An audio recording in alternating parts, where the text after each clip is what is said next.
Breast cancer treatment में जितनी important surgery और कीमो है उतनी ही इम्पॉर्टेंट है रेडिएशन यानी कि सिकाई। तो आइए आज बात करें इसी के बारे में। रेडिएशन हाई एनर्जी पार्टिकल्स जैसे एक्स-रेज, फोटॉन्स या कुछ और पार्टिकल्स होते हैं जो कम्प्लीटली इनविजिबल होते हैं। ये हाई एनर्जी पार्टिकल्स तेज़ी से आके उस एरिया में जहाँ पे बीमारी है वहाँ लगते हैं और कैंसर कॉजिंग सेल्स को मार देती है। रेडिएशन पेन फ्री है, इसके पार्टिकल्स कम्प्लीटली इनविजिबल हैं। जिस तरीके से सीटी स्कैन में हम लोग एक टेबल पे बैठते हैं, उसी तरीके से रेडिएशन के दौरान भी एक टेबल पे आपको लेटना होता है और उसके अंदर कंप्यूटर के थ्रू ऑटोमेटिकली ये हाई एनर्जी पार्टिकल्स के थ्रू रेडिएशन मिलती है। रेडिएशन मिलने के बाद जो पेशेंट है वो रेडियो एक्टिव नहीं होते हैं, उनके अंदर से रेडिएशन नहीं निकलती है। इसीलिए रेडिएशन लेते वक्त आप सेफ हो, घर के आसपास घर के जो अन्य लोग आपके साथ रहते हैं उनको भी रेडिएशन का कोई खतरा नहीं है। ब्रेस्ट कैंसर के अंदर रेडिएशन दी जाती है ताकि उसी ब्रेस्ट में या फिर आर्मपिट के एरिया में दोबारा कैंसर के सेल नहीं बने। अगर कीमो लगती है तो रेडिएशन कीमो ख़त्म होने के तकरीबन 1 महीने बाद दी जाती है। अगर कीमो नहीं दे रहे हैं तो हम सर्जरी से 3 या 4 हफ्ते के आसपास रेडिएशन को शुरू करते हैं। अगर ज़ख्म के भरने में कोई दिक्कत आ रही है या फिर हीलिंग थोड़ी स्लो है तो रेडिएशन को हम थोड़ा और आगे पोस्टपोन भी कर सकते हैं।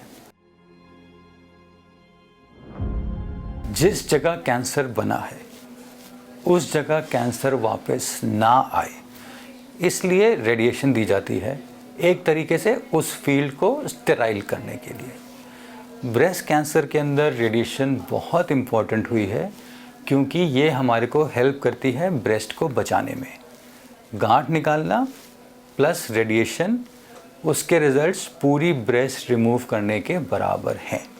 इसीलिए रेडिएशन बहुत ज़रूरी है आज की डेट में, जब हमारे मेजॉरिटी पेशेंट्स ब्रेस्ट बचाना चाहते हैं। आमतौर पे ब्रेस्ट कैंसर में रेडिएशन जब ब्रेस्ट बचाई गई है तब दी जाती है, या फिर अगर बगल में जो नोड्स हैं बीमारी वहाँ तक पहुँची हो, या फिर ब्रेस्ट के ट्यूमर का साइज़ 5 सेंटीमीटर से कम हो।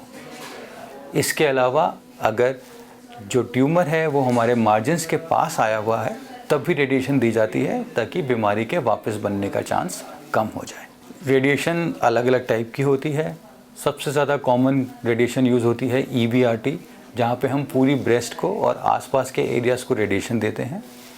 आजकल जैसे जैसे साइंस में तरक्की हो रही है, एक नई तरीके की रेडिएशन यानी कि ABPI आई है, जिसमें पूरी ब्रेस्ट को देने की बजाय सिर्फ जहाँ पे गांठ थी उसी एरिया को रेडिएशन दी जाती है।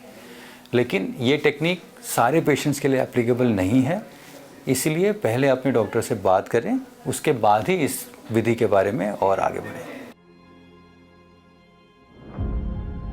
जैसे जैसे हमारी ट्रीटमेंट और इवॉल्व हो रही है, हमें ब्रेस्ट कैंसर के बारे में और ज़्यादा समझ में आ रहा है, हम अपने ट्रीटमेंट को धीरे धीरे कम कर रहे हैं क्योंकि रिज़ल्ट्स काफ़ी अच्छे होते जा रहे हैं। जैसे सर्जरी छोटी हो रही है, कीमो कम हो रही है, उसी प्रकार अब कुछ सिचुएशन में हम लोग रेडिएशन भी अवॉइड कर रहे हैं।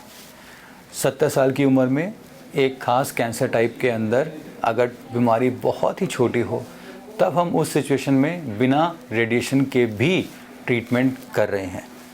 थोड़ा सा लोकल रिकरेंस का रिस्क ज़रूर बढ़ता है, लेकिन एक ऑप्शन है कि रेडिएशन ना दी जाए। उसी प्रकार से अगर कुछ और टाइप के ट्यूमर्स हो गए, जैसे ADH हो गया, LCIS हो गया, इनके अंदर भी हम लोग रेडिएशन नहीं दे रहे हैं। कुछ स्पेशल DCIS यानी कि स्टेज 0 कैंसर्स के अंदर भी अगर ग्रेड बहुत कम होता है तो हम लोग बिना रेडिएशन के ही ट्रीटमेंट करते हैं। तो आपकी केस के अंदर रेडिएशन कितनी ज़रूरी है या क्या इससे बचा जा सकता है, इसके बारे में अपने डॉक्टर से ज़रूर डिटेल में बात करें। तो ये था एक छोटी सी समरी रेडिएशन के बारे में और कैसे हम रेडिएशन को इस्तेमाल कर रहे हैं ब्रेस्ट कैंसर को हराने में। होपफुली फ्यूचर में हम एक रेडिएशन ऑन्कोलॉजी एक्सपर्ट के साथ ज़रूर मिलकर बैठेंगे और आपके सारे सवालों का डिटेल में आंसर देने की कोशिश करेंगे। धन्यवाद।